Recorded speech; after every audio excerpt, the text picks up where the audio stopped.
Meus irmãos, graça e paz da parte de Jesus. Uma alegria estar com vocês nessa noite. Sempre que o pastor Darquinho nos convida, o nosso coração fica quentinho, aquecido, para estar aqui com os queridos. Vamos abrir a palavra de Deus, Lucas, capítulo número 24, assim como nós já fizemos uma leitura prévia no decorrer da nossa liturgia. Agora nós vamos ler mais uma vez a passagem bíblica de maneira integral, essa parte do Evangelho de Lucas, e com a graça do Senhor nós vamos meditar mais profundamente nessas letras.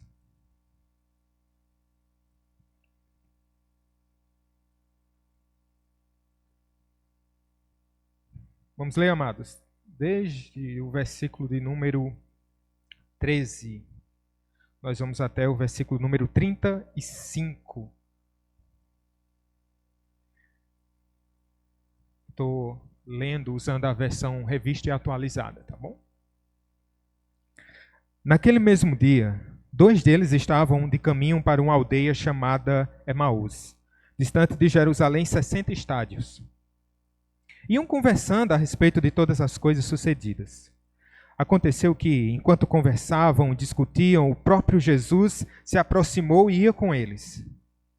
Os seus olhos, porém, estavam como que impedidos de o reconhecer. Então lhes perguntou Jesus: que é isso que vos preocupa? E de que ides tratando à medida que caminhais? E eles pararam, entristecidos. Um, porém, chamado Cleopas, respondeu, dizendo: és o único, porventura, que, tendo estado em Jerusalém, ignoras as ocorrências destes últimos dias? Ele lhes perguntou: quais? E explicaram: o que aconteceu a Jesus, o Nazareno, que era varão profeta, poderoso em obras e palavras diante de Deus e de todo o povo, e como os principais sacerdotes e as nossas autoridades o entregaram para ser condenado à morte e o crucificaram.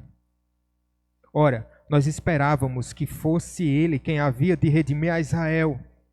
Mas, depois de tudo isto, é já este o 3º dia desde que tais coisas sucederam. É verdade também que algumas mulheres das que conosco estavam nos surpreenderam, tendo ido de madrugada ao túmulo. Não achando o corpo de Jesus, voltaram, dizendo terem tido uma visão de anjos, os quais afirmam que ele vive. De fato, alguns dos nossos foram ao sepulcro e verificaram a exatidão do que disseram as mulheres, mas não o viram. Então lhes disse Jesus: ó nécios e tardos de coração, para crer tudo o que os profetas disseram. Porventura, não convinha que o Cristo padecesse e entrasse na sua glória? E começando por Moisés, discorrendo por todos os profetas, expunha-lhes o que a seu respeito constava em todas as Escrituras. Verso 28. Quando se aproximavam da aldeia para onde iam, fez ele menção de passar adiante. Mas eles o constrangeram, dizendo: fica conosco, porque é tarde, e o dia já declina. E entrou para ficar com eles. E aconteceu que, quando estavam à mesa, tomando ele o pão, o abençoou e, tendo partido, lhes deu. Então se lhes abriram os olhos e reconheceram, mas ele desapareceu da presença deles. E disseram um ao outro: porventura não nos ardia o coração quando ele pelo caminho nos falava, quando nos expunha as Escrituras? E na mesma hora, levantando-se, voltaram para Jerusalém, onde acharam reunidos os 11 outros com eles, os quais diziam: o Senhor ressuscitou e já apareceu a Simão. Então os 2 contaram o que lhes acontecera no caminho e como fora por eles reconhecido no partir do pão. Vamos ter mais uma palavra de oração, irmãos? Diante da tua palavra, Senhor, pedimos, ó Deus, vem aquecer o nosso coração. Vem fazer o nosso coração arder. Vem aumentar a nossa fé. Vem nos trazer, Senhor, nos renovar a alegria da salvação. Vem trazer salvação, Senhor, porque a tua palavra é poderosíssima para fazer isso. E nós cremos. Por isso estamos aqui, Senhor. Assim oramos. Em nome de Jesus. Amém. Ressurreição, a memória que aquece o coração. Esse é o título da nossa meditação para ajudar o pessoal da mídia aí. Ressurreição, a memória que aquece o coração. Há uma literatura infantil muito interessante. O livro se chama Guilherme Augusto Araújo Fernandes. É da autora chamada Mem Fox. A história trata de um garoto que se chama Guilherme, e esse garoto ele vivia ao lado de um local onde os velhinhos eram cuidados ali. Nesse asilo haviam vários velhinhos e ele costumava ir várias vezes ali, brincar e desenvolver uma certa amizade com esses habitantes. E certa feita ele estava em casa e ela tinha uma amiga preferida, se chamava Antônia Maria Diniz Cordeiro. Ela já tinha 96 anos. E assim, eu tenho 40 e poucos e minha memória não já anda tão boa assim. Dona Antônia também estava com uma memória assim não tão boa. Aí daí o Guilherme viu os seus pais conversarem certa feita em casa, dizendo assim, olha, a dona Maria, ela não está com a memória muito boa, ela está perdendo a memória. Aí o Guilherme ficou assim, memória, eu não sei o que é isso. Aí perguntou ao pai, o que é esse negócio de memória? O que é uma memória? Aí o pai, querendo responder e se sair logo dessa pergunta, ele diz assim, memória é algo que você se lembre. É algo que você se lembre. Aí o Guilherme ficou lá, se você tem filho pequeno, sabe que eles não se contentam com essas respostas assim, rápidas. Ele diz assim, puxa vida, eu queria conhecer mais sobre isso. Aí o Guilherme teve uma ideia. Ele foi lá nos seus amigos do asilo e fez a mesmíssima pergunta àqueles moradores. E ele disse assim, a pergunta era, o que é uma memória? Eu vou dizer nas palavras da autora. Ele diz assim, então ele procurou a senhora Silvano, que tocava piano. O que é uma memória? Perguntou. Algo quente, meu filho, algo quente. Ele procurou o senhor Cervantes, que lhe contava histórias arrepiantes. O que é uma memória? Perguntou. Algo bem antigo, meu caro, algo bem antigo. Ele procurou o senhor Possante, que tinha voz de gigante. O que é uma memória? Perguntou. Algo que vale ouro, meu jovem, é algo que vale ouro. Ele procurou a senhora Mandala, que andava com uma bengala. O que é uma memória? Perguntou. Algo que faz rir, meu querido. É algo que faz rir. Ele procurou o senhor Valdemar, que adorava remar. Que é uma memória? Perguntou. Algo que faz chorar, meu amigo. Algo que faz chorar, meu menino. Esse texto que nós acabamos de ler trata sobre memória. E todos nós carregamos memória conosco. Algumas são memórias assim que nos fazem rir. Outras nem tanto. Há memórias que nos fazem chorar. Esse texto trata de uma passagem memorável, por assim dizer, porque fala sobre a ressurreição do Senhor Jesus. É sobre isso o capítulo 24 de Lucas, o capítulo derradeiro, tratando sobre a ressurreição do Senhor Jesus. E me parece que o autor vem mostrando o quão importante é essa visão e essa memória da ressurreição de Jesus. O texto começa nos mostrando mulheres que tinham ido de manhãzinha até o sepulcro e quando elas chegam lá, se deparam com dois entes, com dois seres assim, com vestes resplandecentes, e eles estão dizendo assim, por que você procura entre os mortos aquele que vive? E aquelas mulheres, elas, no verso 6, diz assim, os seres dizem assim, ele não está aqui, mas ressuscitou. Aí ele vai usar a expressão assim, lembrai-vos de como vos preveniu, estando ainda na Galileia. Aí no verso 7 diz, quando disse, importa que o Filho do Homem seja entregue nas mãos de pecadores e seja crucificado e ressuscite no terceiro dia. Aí no verso 8 diz o quê? Então se lembraram das suas palavras. Então é um livro de memórias. No finalzinho, quando Jesus aparece para todos os discípulos que estão ali reunidos em Jerusalém, eles ainda incrédulos sobre o ocorrido, sobre a ressurreição de Jesus. Aí no verso 44 Jesus diz, a seguir Jesus lhes disse, são estas as palavras que eu vos falei, estando ainda convosco. Importava se cumprisse tudo o que de mim está escrito na lei de Moisés, nos profetas e nos salmos. Então lhes abriu o entendimento para compreenderem as Escrituras. É um capítulo que trata sobre memórias. E que memória é essa? A memória recente ali sobre a ressurreição do Senhor Jesus. Entre essa passagem, a ida das mulheres até o sepulcro, e o aparecimento de Jesus aos discípulos que estavam ali reunidos, Jesus ressurreto, a uma espécie de sanduíche aqui, né? Porque há dois discípulos que eles saem de Jerusalém e eles estão numa estradinha lá, indo para Emaús. Mas Jesus, que tudo vê e que ama e que sabe onde estão os seus, ele vai ao encontro e aí ele aquece o coração desses discípulos. E, portanto, meus irmãos, eu quero caminhar com vocês por essa passagem, entendendo sobre essa ressurreição do Senhor Jesus, mostrando que a memória que aquece o coração é a ressurreição de Cristo e que isso nos renova a fé e a esperança. Amém?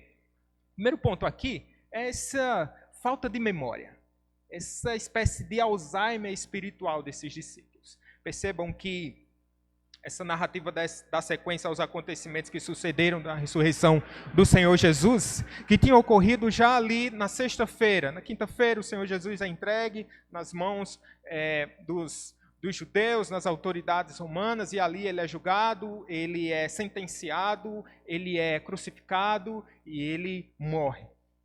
Então, isso ocorre na sexta-feira. Então, aqui nós estamos num período pascal, e havia aquele epicentro, era Jerusalém. Toda aquela confusão de informações havia passado lá sexta-feira, um dia terrível, avassalador, para todos os discípulos, para todos aqueles que creram no Senhor Jesus, que criam no Salvador, e agora olhavam na perspectiva da sexta-feira ainda. O Senhor Jesus tinha morrido. E agora os discípulos, alguns ficam dispersos e havia confusão em Jerusalém. É fato, é verdade que a notícia já havia se espalhado acerca da ressurreição do Senhor Jesus, mas há 2 discípulos que eles insistem em permanecer na sexta-feira. É uma sexta-feira que se prolonga por demais, porque aqui nós já estamos no domingo, e você sabe o que aconteceu no domingo pela manhã, não sabe? Jesus já havia ressuscitado, mas esses discípulos ainda estavam entristecidos. Por quê? Porque falhou a memória desses servos de Deus. Eles estão voltando para casa, não é isso que mostra o verso 13? Naquele mesmo dia, eles estavam de caminho para uma aldeia chamada Emaús, distante aí 60 estádios. No boletim vai ter melhor aí, né? Acho que está 11 quilômetros, né? 11 quilômetros. Então, eles saem de Jerusalém porque o coração desses homens estava quebrado. Eles não tinham mais perspectivas, eles não tinham mais esperança. E o que fazer em Jerusalém? E agora eles pegam essa estradinha, muito provavelmente voltando para a sua aldeia, e eles estão ali conversando e frustrados, um comentando com o outro sobre aquela grande decepção. Os sentimentos aqui estão confusos porque eles haviam depositado toda a esperança no Mestre. Eles haviam depositado toda a esperança num rabi, que tinha palavras de vida eterna. E eles apostaram tudo. Apostaram a vida nesse Senhor. E eles caminham com esse Senhor. E tiveram um tempo de discipulado, ainda que esses 2 discípulos não fizessem parte desse primeiro círculo aqui de discípulos, mas eles faziam parte, né? Quando eu digo primeiro aqui, eu estou pensando nos 12 discípulos, né? Mas eles seguiam o Senhor Jesus. Então, agora, eles que haviam entregue a vida ao Senhor Jesus, agora estavam perplexos, perdidos, porque se Jesus Cristo não ressuscitou, como diz o apóstolo Paulo, a nossa fé é vã. E eles estão aqui, coração barulhento demais, arruído demais na alma desses homens. E aqui eles se distanciam daqueles discípulos que estavam em Jerusalém. E esse distanciamento aqui é sintomático, né? Via de regra, o entristecimento nos afasta de alguma forma. Se você não lidar bem com essa situação, a gente acaba se afastando, né, da comunidade, da comunhão dos santos. Ficamos entristecidos, decepcionados com alguma coisa que Jesus prometeu, ou supostamente prometeu. E aí a gente se decepciona porque a gente espera outras coisas alheias do Senhor Jesus, e você talvez esperando algum milagre ou alguma bênção periférica, e você não alcança, o tempo passa e você diz assim: quer saber de uma coisa? Eu vou voltar para casa. Não faz mais sentido estar aqui. E eles estão se distanciando, cada vez mais, voltando para o seu convívio. E aqui nós temos uma primeira lição. Não se distancie do Senhor Jesus. Primeiro porque Ele sabe onde você está, ok? Mas não se distancie do ajuntamento dos santos. Porque é aqui onde o nosso coração é aquecido. É aqui onde o nosso coração é trabalhado. Hoje, pela manhã, estava na igreja lá do Catolé, chegou uma irmã e estava amparada por muletas e veio devagarzinho e tal, sentou no primeiro banco. E aí o presbítero, na hora da oração, falando sobre essa irmã e nos pedidos de oração, ele falou algo muito interessante. Ele disse assim, o nome da irmã é Larissa. Se vocês lembrarem, depois orem por Larissa, tá bom? Aí dizia a irmã Larissa, obrigado, irmã. Ficou sabendo do ocorrido e disse, você veio para a igreja, não ficou sofrendo em casa, preferiu sofrer com a gente. Eu achei formidável isso. Porque às vezes a gente insiste em sofrer em casa. Venha sofrer com a gente. E quando você chegar aqui, você vai ver muita gente que está sofrendo também como você. Mas que tem a esperança no Senhor Jesus. E que está caminhando, amparado pelo Mestre. E aqui, eles são surpreendidos, mas nem notam muito a presença de Jesus com eles. De alguma forma, o verso 15 diz que os seus olhos, por algum motivo, vai mostrar que por algum motivo eles não conseguiam perceber que era Jesus. E aqui os comentaristas vão se debruçar e vão dizer as suas teses e tal. Eu fico com Calvino. Calvino vê aqui uma ação soberana de Deus para que a fé desses dois discípulos pudesse ser firmada não no ver, mas no crer. E vai fazer todo sentido isso. Então, os seus olhos ali estão com escamas assim, eles não conseguem perceber. Jesus se une àqueles dois queridos, ele sabe, eu acho formidável o nosso Cristo, Ele sabe, Aqueles dois discípulos, eles estão saindo ali, o Senhor Jesus, diante de uma multidão, talvez era uma época de Páscoa, muito provavelmente tinha pessoas indo, voltando, para todo lado, e Jesus sabe, ele fita, ele diz assim, são aqueles ali, eu vou caminhar com aqueles. Jesus se aproxima e no verso 16, você pode acompanhar nessa escritura. Verso 17, então Jesus faz uma pergunta.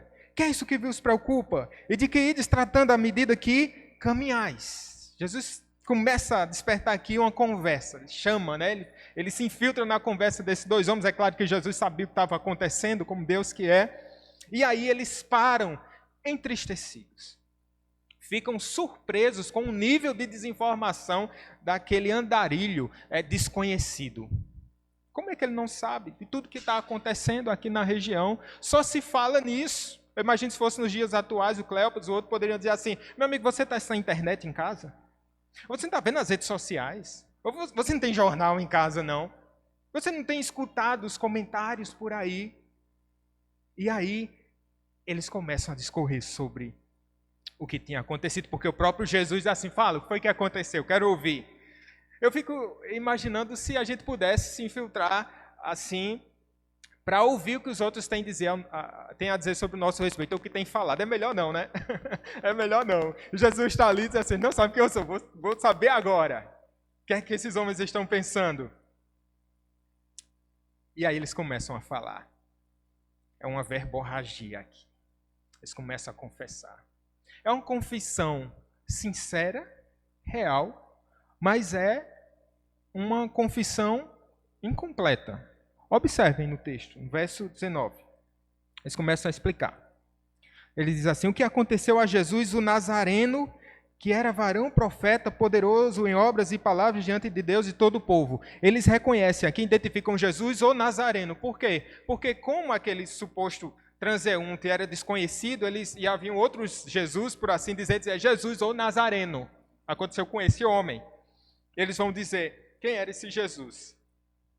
E eles começam a falar que ele era profeta. Ele era poderoso em obras, diante de Deus e de todo o povo. É certo? É certo. Ele era profeta? Sim, o maior de todos os profetas. Nós vamos ver um pouquinho mais sobre isso adiante. Ele era poderoso em obras, em palavras? Certamente. Diante de Deus e de todo o povo? Sim. Mas ele era. É verdade.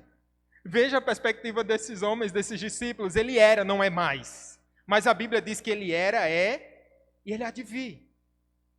Aquele que é. Veja, eu torço para um time e tenho sofrido muito nos últimos 20 anos, mais ou menos. Eu não vou dizer qual time, mas o hino do time diz assim, as tuas glórias vêm do passado. Gente, e é deprimente. Porque a toda hora que se fala sobre esse time, eu tenho que recobrar a memória de títulos do passado. Nós ganhamos não sei aonde, nós vencemos o que, não sei o quê, e não sei o quê, nosso time tinha não sei quem. Eu estou cansado de ficar lembrando as memórias do passado. Tem gente que faz assim com Jesus. Ele era. Ele foi na minha juventude, ele foi na minha adolescência, ele foi na minha infância, quando os meus pais me levavam até a igreja, mas ele não é mais. Ele não é mais. Mas ele já foi. Hoje não é mais. O que é memória, gente? É algo bem antigo, meu caro. Algo bem antigo. Não. Não. É algo bem presente. Porque Jesus ressuscitou. Jesus vive. Mas eles tinham Jesus como uma espécie de vítima, né? Olha o verso 20 que diz aí. E como os principais sacerdotes e as nossas autoridades o entregaram para ser condenado à morte e o crucificaram. Certo, certo. Os principais sacerdotes pegaram, as autoridades, ele foi entregue, foi condenado à morte, ele foi crucificado. É um relato histórico fidedigno, sim. Mas, tudo bem. Jesus foi entregue. Parte da verdade. Porque João vai dizer que ele se entregou. Essa é a história completa. E ele se entregou voluntariamente pelos pecadores. Tanto é que quando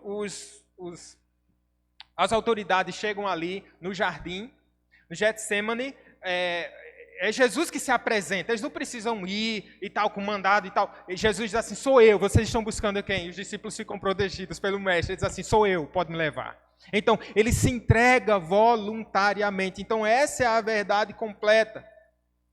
Mas esses homens não conseguem enxergar bem. O autor C.S. Lewis, ele diz assim, com os olhos cheios de lágrimas, a gente não consegue enxergar bem. E esses homens estão aqui com os olhos cheios de lágrimas. Eles não conseguem perceber a verdade. Ora, no verso 21 diz, nós esperávamos que fosse ele quem havia de redimir a Israel. Uma expectativa secundária aqui e ilusória. Essa redenção aqui, essa expectativa de redenção não é expectativa teológica, teocêntrica, de Cristo como aquele que viria nos redimir dos nossos pecados. Não é uma redenção espiritual, por assim dizer. Eles aguardavam uma redenção o quê? Política. Eles aguardavam que Jesus fosse aquele que iria destronar o imperador e que fosse dominar tudo ali na época. E não era isso definitivamente que Jesus havia prometido, mas era o que eles haviam alimentado em seus corações. E o tempo passou. O tempo parece um vilão às vezes. No verso 21 diz assim, já era o terceiro dia. Aí você pode dizer assim, desde que eu era menininho, minha mãe dizia que Jesus está prestes a voltar e nada acontece. Paulo vai dizer que o tempo presente está mais perto do que antes de voltar. Mas aí esse tal do tempo, né? Às vezes vai desanimando a gente vai olhando mais para o relógio do que para a Escritura, a gente vai olhando mais para o tempo do que para o Senhor. E eles dizem, já é terceiro dia, ainda é sexta-feira para eles. Jesus ainda estava morto nos seus corações. E nem mesmo o testemunho das mulheres é capaz de dissuadir aqueles discípulos desse intento. Eles estavam com suas mentes cauterizadas, os corações endurecidos. Olha o que diz aí no verso 22. É verdade também que algumas mulheres daqui conosco estavam, nos surpreenderam tendo ido de madrugada ao túmulo. E não achando o corpo de Jesus, voltaram dizendo terem tido uma visão de anjos, os quais afirmam que ele vive. De fato, alguns dos nossos foram ao sepulcro e verificaram a exatidão do que disseram as mulheres, mas não o ouviram. Eles definitivamente aqui não conseguem perceber, nem mesmo através do testemunho das mulheres. É certo que na época o testemunho das mulheres assim não era tão forte, mas eles também têm outro testemunho aqui, que os discípulos foram até lá e também constataram. E nada. Os discípulos estavam tristes demais para enxergar a realidade. O que é uma memória? Eu pergunto a você. É algo que faz chorar. É algo que faz chorar. Mas será mesmo que é só algo que faz chorar. Olha, tem alguns irmãos que eles são tão pessimistas. E eles fazem um recorte da vida como se fosse um drama sem fim. Talvez em uma resposta, né, exagerada do movimento presente, que é triunfalista, né? Tudo é bênção, tudo é graça, não há sofrimento. E em resposta tem um outro grupo que diz assim, não, é tudo tristeza. É tudo que dá ruim, tudo vai dar errado, tudo anda de mal a pior. É certo, meus irmãos, que nós passaremos por vales de lágrimas. Cantamos aqui o Salmo 84, mas eles não se transformam em manancial? Se necessário, nós passaremos por aflições, sim, mas nós passaremos, nós não ficaremos na aflição, e Deus tem um bom propósito por meio das aflições. Jó, antes mesmo de ter sua sorte restaurada, ele declarou, eu sei que o meu Redentor vive. Será que você não pode dizer o mesmo nessa noite? Eu sei que o meu Redentor vive. Lembre-se da cruz, ela é crucial. Mas não deixe de enxergar a tumba vazia. Porque sim, como Paulo explica aos romanos, Jesus, ele foi crucificado, ele morreu por causa das nossas transgressões. Mas ele ressuscitou por causa da nossa justificação. Então nós caminhamos nessa verdade. Jesus, ele vive, ele pagou o preço, o alto preço e fazia parte, mas Jesus Cristo vive. Isso deve aquecer a memória do seu coração. Porque se ele vive, o pecado já foi derrotado. Se ele vive, está assunto aos céus, o nosso lugar está bem preparado junto do nosso Senhor. Se ele vive e ressuscitou, ele caminha conosco na estrada de Emaús. Jesus Cristo vive. E eu queria que o Espírito Santo gritasse isso aos seus ouvidos, no seu coração e aquecesse a sua alma. Jesus Cristo vive. É por isso que nós estamos aqui diante de um Cristo vivo e poderoso e ressurreto, e cheio de glória, e cheio de majestade, e que triunfa, que é Rei dos Reis, que é Senhor dos Senhores. Mas a memória desses homens aqui não conseguem entender bem. Mas há um segundo ponto aqui, uma memória despertada. Jesus vai, no verso 15, ele está caminhando com os discípulos, né? Você pode acompanhar. Aconteceu que enquanto conversava e discutia, o próprio Jesus se aproximou e ia com eles. Eu já expliquei a vocês que eles não conseguiam perceber ainda. Mas no verso 25, Jesus, ele, depois de escutar, é uma lição, né, para a gente escutar, né? Às vezes a gente vai para a casa do irmão ou está conversando com alguém que está magoado, que tem suas razões, mas a gente quer logo, né? A gente quer falar logo, a gente quer tomar a palavra e tal. Jesus escuta, pacientemente. E agora Jesus adverte, amorosamente, esses homens, dizendo, honestos e tardos de coração, para crer tudo o que os profetas disseram. Na NVI diz assim, como vocês custam a entender e como demoram a crer em tudo que os profetas falaram. Vocês são tardos demais. Vocês demoram demais a entender. E aí no verso 26... ele vai dizer, verso 27, porventura não convinha que o Cristo padecesse e entrasse na sua glória? E começando por Moisés e discorrendo por todos os profetas, expunha-lhes o que a seu respeito constava em todas as Escrituras.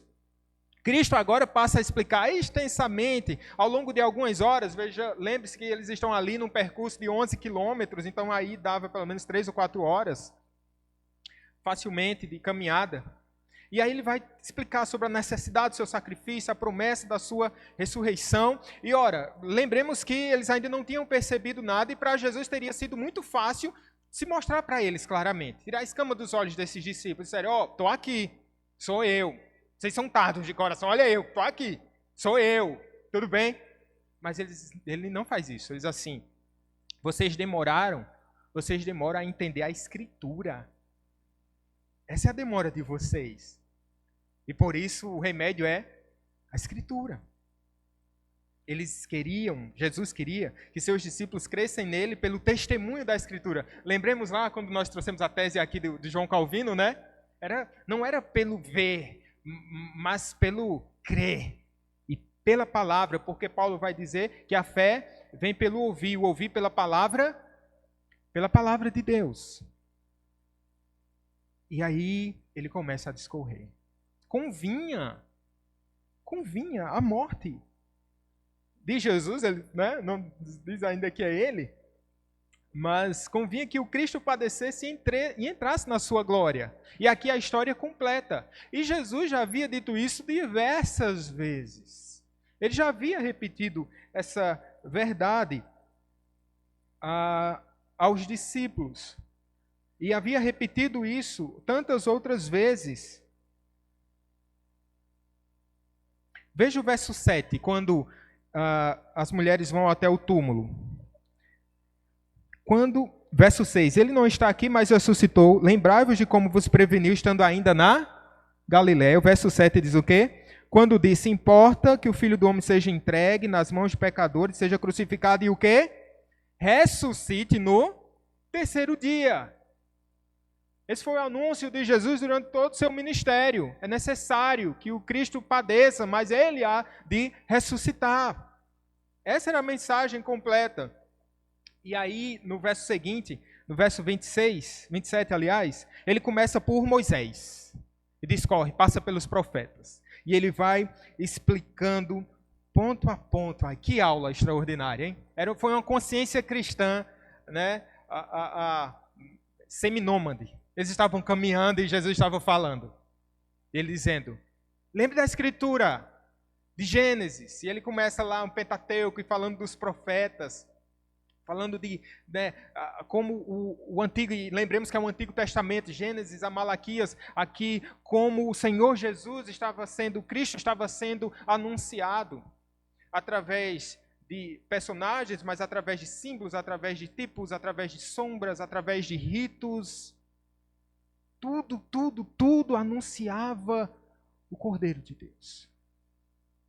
Desde a promessa do Evangelho lá, o proto-evangelho, como alguns chamam, lá em Gênesis, no capítulo 3, a Escritura ela tem esse enredo e tem esse epicentro, há uma pessoa no centro que é Cristo Jesus, há a história da redenção na Escritura. E tudo quer nos mostrar, e todos os caminhos nos levam até o Senhor Jesus. Esse é o Evangelho anunciado. E ele começa a discorrer e começa a falar toda obra de salvação por meio de Cristo. Esse é o tema principal da Escritura. Tudo mais serve de acessório para adornar o grande tema da redenção. Lembremos os ofícios, os 3 ofícios no Antigo Testamento, né? Profeta, sacerdote e rei.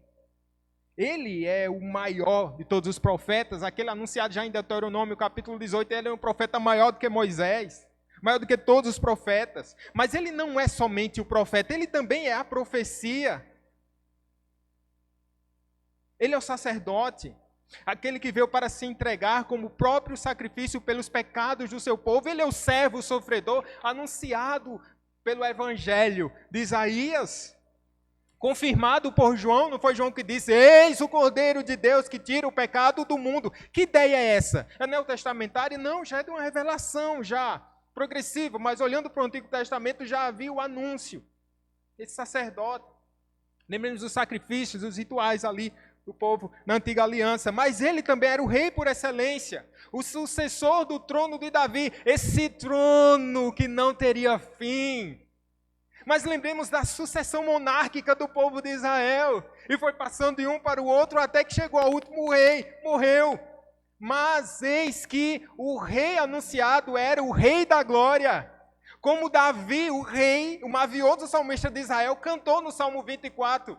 Vocês lembram lá, passagem maravilhosa? Levantai, ó portas, as vossas cabeças, levantai-vos, ó portais eternos, para que entre o Rei da Glória. Quem é este Rei da Glória? O Senhor dos Exércitos, Ele é o Rei da Glória. E seguindo o fio, nós nos lembramos do triunfo do Senhor Jesus. Em Apocalipse vai dizer que ele é o Rei dos Reis e Senhor dos Senhores. Como é importante, irmãos, o testemunho do Evangelho. Nós não precisamos dele só no começo da nossa vida de fé. Não é só no início, não é só quando a gente convencido e convertido pelo Espírito Santo. A palavra de Deus aqueceu o meu coração. Mas é algo que nós precisamos caminhar e meditar dia e noite, sempre sermos relembrados, e mais uma vez, seja na pregação, na exposição, seja na igreja, seja em casa, enfim, seja nos círculos de oração, seja nas nossas devocionais com a nossa família, é sempre palavra e nós precisamos ouvi-la porque a nossa vida depende disso. Eu assisti nesses dias um documentário sobre uma banda secular que fez muito sucesso na década de 90 e fala, em parte desse documentário, trata sobre a conversão do vocalista. E aí, a esposa testemunhando acerca da conversão dele, da vida espiritual dele, ela diz, ele já leu tantas vezes a Bíblia que no aplicativo não enumera mais, fica com o símbolo de infinito. Por quê? Porque eu precisei da Bíblia no começo, eu era cego. Mas eu preciso da Bíblia todos os dias. Porque eu preciso aprender de Deus todos os dias. E eu preciso ser relembrado acerca do Evangelho. Quando o pecado se avizinha, eu preciso do Evangelho. Quando a memória é mais de tristeza, eu preciso do Evangelho para alegrar o meu coração. Nós dependemos disso. E Jesus sabe.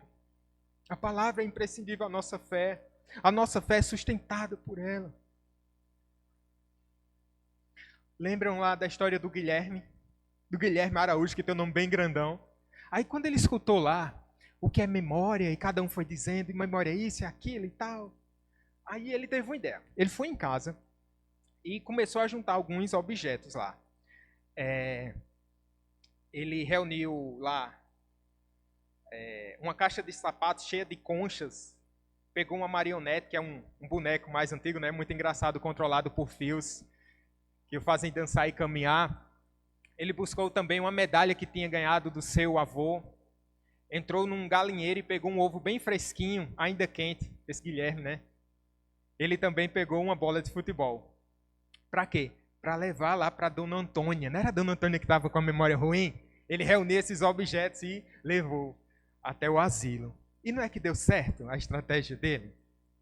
Porque a cada objeto lá que Dona Antônia via, algo na sua memória era um gatilho, ela lembrava de alguma coisa. Por exemplo, o ovo quentinho fez ela lembrar de um ovinho azul que achou num ninho no jardim da tia. A encostar a concha no ouvido, ela lembrou de quando foi à praia há muito tempo. Quando pegou a medalha, recordou com tristeza do irmão mais velho, que foi para a guerra e não voltou. Olhou para a marionete e lembrou da irmã mais nova, quando elas estavam brincando e a irmã ficava com a boca cheia de mingau, quase se engasgando. Por fim, Guilherme jogou a bola para Dona Antônia. Já pensou? E ela se lembrou do dia em que se conheceram e todos os segredos que haviam compartilhado. Agora Jesus, ele está caminhando e ele faz como se fosse partir. O vilarejo, a aldeia já estava se aproximando. Aí os discípulos já assim, né? Coração aquecidos, assim, não vai agora não. Fica com a gente. Então eles hospedam por algum tempo ali Jesus. E aí, você pode acompanhar nos versos 30 e 31. Eles já estão à mesa. Não é assim que acontece, né? Tem coisa que a gente está falando da Bíblia, da Escritura, e o melhor lugar para falar da Bíblia é perto na mesa, né? No púlpito, é na mesa da ceia, é na mesa do nosso lar. E aí Jesus diz assim, e aconteceu, a Escritura diz, e quando estavam à mesa, tomando ele o pão, abençoou e tendo partido lhes deu, então se lhe abriram os olhos. Foi pelo partir do pão que eles reconheceram Jesus. Eles devem ter visto essa cena repetida algumas vezes, através de relatos dos outros discípulos, mas também eles devem ter presenciado o partir do pão. Eu fiquei a pensar, para você reconhecer por meio do partir do pão, você deveria andar perto dessa pessoa, né? Por exemplo, você só consegue lembrar de alguém por costumes muito peculiares se você estiver perto dessa pessoa. Isso era muito peculiar, porque eles estavam acostumados a serem alimentados pelo Mestre. E o pão partido é sempre uma excelente memória do Mestre. Mas não uma memória como algo bem antigo. É porque ele se faz presente. Lucas, ainda aqui, esse evangelista, no capítulo 22, diz assim: enquanto comiam, tomou Jesus um pão e, abençoando, o partiu e os deu aos discípulos, dizendo: tomai, comei, isto é o meu corpo. E tomando um pão, tendo dado graças, o partiu e lhes deu, dizendo: isto é o meu corpo oferecido por vós, fazei isto em memória de mim. Percebam como há uma relação interessante aqui, dessa memória, do despertar da memória desses homens, desses discípulos. E é a partir daí que os discípulos, eles abrem os olhos. E Jesus tem um caminho, né? Ele vai vencendo, convencendo através da Escritura, né? Vai convencendo através da Escritura. E Jesus não precisa pegar uma marioneta, ele não precisa pegar uma conchinha, não precisa pegar uma medalha, ele só precisa da palavra e do pão. E eu digo a você, eu pergunto, o que é que você precisa mais, meu amigo, para ser feliz? Se não da palavra e do pão. Da palavra do verbo vivo e do pão vivo que desceu do céu. É isso que aquece o coração do crente. Só isso. Os discípulos abrem os olhos finalmente. E Jesus subitamente desaparece. Há um quê de ironia aqui nessa passagem, não é?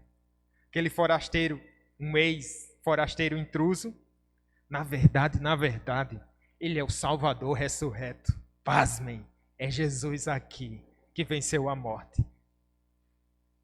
Quando a esperança falha, quando a memória fraqueja, o que é que a gente deve fazer? Jesus nos leva a palavra. É isso que aquece o coração da gente. E qual o resultado disso? Veja que agora eles já sabem que Jesus ressuscitou. Qual o desdobramento dessa memória? A memória que aquece o coração. Perceba comigo, versinho 31, finalzinho, diz assim: que Jesus desapareceu subitamente, né? Deixa-me ler. Diz aqui: então se lhe abriram os olhos e reconheceram, mas ele desapareceu da presença deles. Jesus aparece rapidamente. Eu me lembro de Maria Madalena, quando se deparou com Jesus ressurreto. Vocês lembram o que Maria quis fazer? Quis pegar Jesus. Né? Aí Jesus disse assim: não me detenha, Maria, né? Não me detenha. Talvez os discípulos, assim, boquiabertos, diante da emoção ali, eles quisessem fazer algo semelhante. Talvez um pouco mais contido, ou talvez não. Tivessem agarrado o Senhor Jesus. Talvez quisessem discorrer: Senhor, me perdoe, porque a gente não percebeu e tal. Ou alguma coisa do tipo. Jesus desaparece. Sua presença física não é necessária agora. Porque ele se faz presente espiritualmente. Bem-aventurado os que não viram, mas creram. Eu não vi Jesus. Jesus poderia ter sido um Metusalém da vida, né? Poderia ter vivido tantos e tantos anos. Ele poderia estar vivo na sua primeira vinda, né? Ele poderia estar entre nós, né? E a gente poderia apalpá-lo. Ele está lá em Jerusalém. Aí, o pessoal ia para lá. Está não sei aonde, ele vai fazer um tour. Vamos lá, vamos tocar e tal. Não é necessário. Porque ele está aqui nessa noite, meu querido irmão. Seu coração não está aquecido, não? O meu está aquecido. Porque ele está aqui, porque o nosso Cristo vive. E agora? Nós temos essa certeza, a certeza da fé. E tem uns hits, tem música que a gente vai, por época, né? Eu sou muito assim. Uma época eu fico escutando louvor, uma música que fica muito marcante. E essa semana eu escutei esse versinho aqui. Olhei para o céu, uma nuvem te encobriu, mas teu rosto não sumiu dentro de mim. Você é como uma luz que não pode se apagar. Olhei para o céu, uma nuvem te encobriu, mas teu rosto não sumiu. Jesus é uma luz que não pode se apagar. Ele se foi, mas ele está conosco. O seu rosto não saiu de dentro de mim. A sua imagem, a sua glória não saiu do meu coração. Saiu do seu? Saiu da sua memória? Você continua amando Jesus? Hoje é o terceiro dia para você, no sentido da falha na memória. Ele continua a aquecer seu coração? É isso que eles dizem no verso 32. E disseram um ao outro: porventura não nos ardia o coração quando ele pelo caminho nos falava, quando nos expunha as Escrituras? O que é memória? O que é uma memória? Eu pergunto a vocês. Memória é algo quente, meu filho. É algo quente. A memória de Jesus deixou o coração dos discípulos quentinho outra vez. John Wesley, um personagem muito conhecido da cristandade, certa feita ele saindo da Inglaterra, foi para a América, veio para a América, América do Norte, né, no caso, e aí ele se deparou pela primeira vez com os escritos de Lutero sobre o livro de Romanos, que tratava sobre a justificação pela fé. A John Wesley diz assim: senti o coração estranhamente aquecido. Eu senti o coração estranhamente aquecido com aquela verdade. E não é isso que a palavra faz? Ela nos vira, ela nos transforma, ela revela a gente, não é? É como uma espada que penetra o fundo da nossa alma. E o nosso coração precisa ser aquecido com essa palavra. O que é que os discípulos fazem? Eles já tinham chegado em casa. Tudo bem, vamos desfazer as malas? Não. Se Jesus ressuscitou, a gente volta. E é isso que eles fazem aí. Olha, perceba aí. Eu dizia a loucura, é uma loucura santa, né? Verso 33. Na mesma hora, levantando-se, voltaram para Jerusalém, onde acharam reunidos os 11 e os outros com eles. O que é que eles queriam? Meu amigo, se Jesus ressuscitou, eu quero estar com o povo dele. Se Jesus vive, eu sei onde meu coração pode ser melhor aquecido. É uma brasinha. Já viu essa analogia tão corriqueira, né? Mas vale a pena. É pertinente agora. Aquela brasinha que quando fica longe da fogueira, o que é que acontece? Se apaga, né? Aí a brasinha tem que voltar para a fogueira. E assim, vamos lá. Vamos ser aquecidos nesse fogo. E eles voltam. Era noite já. Lembram da quilometragem? 11 quilômetros, né? Já era noite, o que é que eles fazem?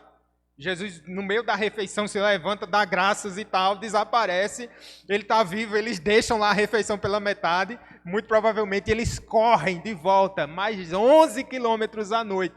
E o interessante é que eles tinham convencido Jesus a ficar com eles, por quê? Diz assim, já é noite, mestre, não vai não. Aí agora eles voltam à noite. É a alegria que toma o coração da gente. É a esperança que se renova. Não é mais sexta-feira, ok? É domingo. O preço foi pago. Eu sei que foi pago o alto preço, já é domingo. E por isso eu posso celebrar. Aí algumas pessoas olham para você, você está adoentado, ou está desempregado, ou está com a família quebrada, ou está em depressão, está com ansiedade, e você ainda consegue sorrir, meu amigo. Me diga que mistério é esse. Eu sei, não é mais mistério. É o mistério revelado, é Cristo Jesus, a esperança da glória. Ele não era profeta, ele é. Ele não foi só alegria no início da minha fé, ele é alegria plena hoje, na presença de Jesus.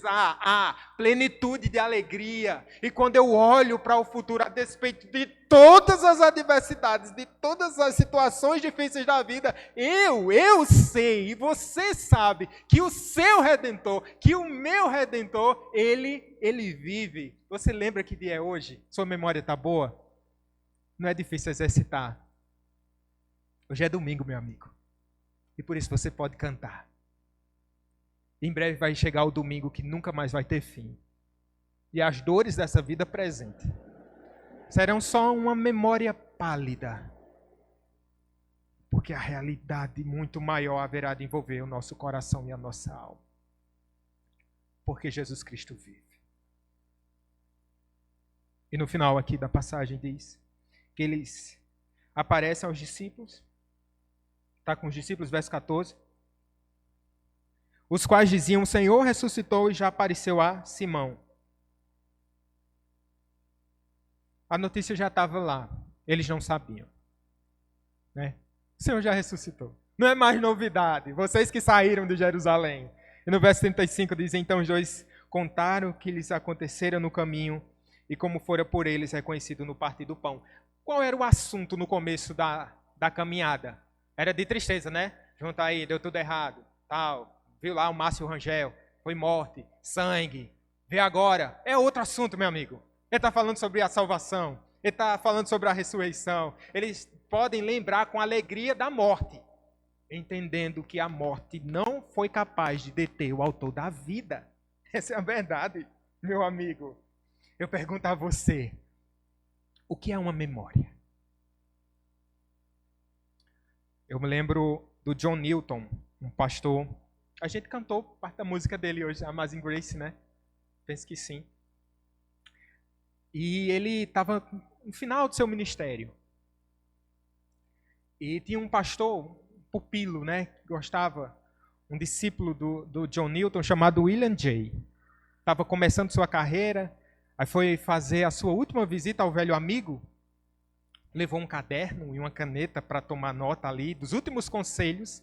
Newton estava morando em cima da casa de sua filha, debilitado por causa de problemas de saúde, já não andava direito e não enxergava quase nada e a sua memória não estava boa. E aí o William Jay diz assim: mestre, me diga alguma coisa, um último conselho para eu anotar aqui nessa caderneta, me diga algo para eu escrever. E as palavras do velho Newton foram as seguintes: minha memória quase se foi, mas eu lembro de duas coisas. Que eu sou um grande pecador. E que Cristo, Ele é um grande Salvador. O que é uma memória? É Cristo ressurreto dentre os mortos. E a certeza de que Ele voltará. E que Ele vive. Meu caro, Cristo vive. E que essa verdade aqueça o seu coração. Amém? Vamos orar. O Senhor Jesus, ó Jesus, Tu és maravilhoso. O Senhor foi anunciado, profetizado num contexto de queda terrível. Mas o filho da mulher viria para esmagar a cabeça da serpente. E essa memória foi sendo aquecida, Senhor, no decorrer da Escritura. Através da lei, dos profetas, dos ritos. E na plenitude do tempo, eis que numa manjedoura, o nosso Cristo veio a essa terra. E não é verdade mesmo, Jesus, que o Senhor caminhou com pecadores. E não é verdade mesmo que o Senhor foi entregue nas mãos de pecadores. O Senhor foi julgado de maneira vil, condenado de maneira vergonhosa. O Senhor foi crucificado de forma tão cruenta. O Senhor desceu à sepultura sob Pôncio Pilatos. Mas não é verdade, Jesus, que no domingo de manhãzinha a morte foi vencida, Jesus. Por isso Tu és o nosso profeta. E se o nosso coração está aquecido nessa noite, é porque Tu és o nosso profeta. E Tu és o sacerdote, o sumo sacerdote. Nenhum sacrifício mais é necessário, senão um sacrifício de gratidão. Porque um sacrifício foi suficiente, potencialmente poderoso para salvar o mundo inteiro, mas eficaz na vida dos eleitos. É verdade que o Senhor é rei e que toda a terra está cheia da Tua glória, Senhor. É verdade que o Senhor é rei, reina no nosso coração. É verdade que reinaremos juntamente contigo para sempre. Então nós Te damos glória, Senhor. Glória e majestade. Nós Te bendizemos por isso, por Tua palavra. Em nome de Jesus, amém.